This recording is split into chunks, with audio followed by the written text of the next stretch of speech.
आज की कहानी है मूर्ख बंदर और बया। जंगल में एक वृक्ष पर बहुत से पक्षी रहते थे। सबने बरसात का मौसम शुरू होने से पहले ही अपने अपने घोंसलों की मरम्मत आदि करके उनमें दाना पानी भर लिया था। जंगल के दूसरे जीवों ने भी वैसा ही इंतजाम कर लिया था। देखते ही देखते बरसात का मौसम आ गया और मूसलाधार वर्षा होने लगी। सभी पक्षी आराम से अपने घोंसलों में बैठे थे। अचानक ना जाने कहां से एक बंदर भीगता हुआ वहां आया और एक डाल पर पत्तों की आड़ में दुबक गया। वह ठंड से बुरी तरह कांप रहा था। वृक्ष पर रहने वाले पक्षियों को उसे देखकर बड़ी दया आई, मगर वे कर ही क्या कर सकते थे। उनके घोंसले भी इतने बड़े नहीं थे जो उसे अपने घोंसलों में पनाह दे देते। जहां सभी पक्षियों को उस पर दया आ रही थी, वहीं बया नामक छोटी सी चिड़िया को गुस्सा आ रहा था।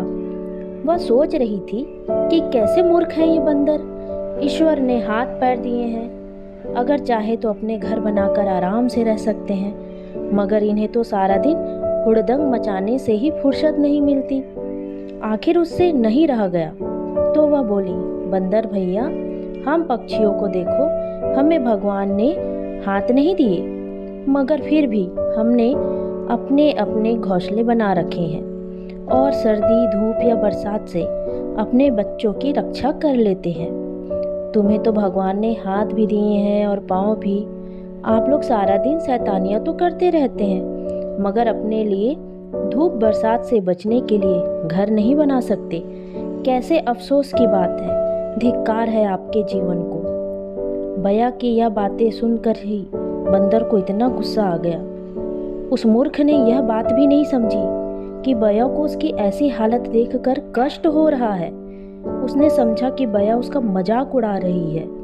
बस फिर क्या था, एक ही छलांग में वह बया के घोंसले वाली डाल पर पहुंच गया और गुस्से से थर थर कांपते हुए बोला, बया की बच्ची, तू अपने आप को बहुत सयानी समझ रही है।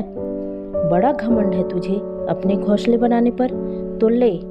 इतना कहकर उसने झपट्टा मारकर बया का घोंसला तोड़ दिया और जमीन पर फेंक दिया। घोंसले में बैठे बया के छोटे छोटे बच्चे चित्कार करने लगे। बया भी जोर जोर से रोने लगी, कहीं बंदर दूसरे पक्षियों के घोंसले भी ना तोड़ डाले। यही सोचकर सभी पक्षी अपने अपने घोंसलों से निकल आए और हमला कर उन्होंने बंदर को वहां से भगा दिया।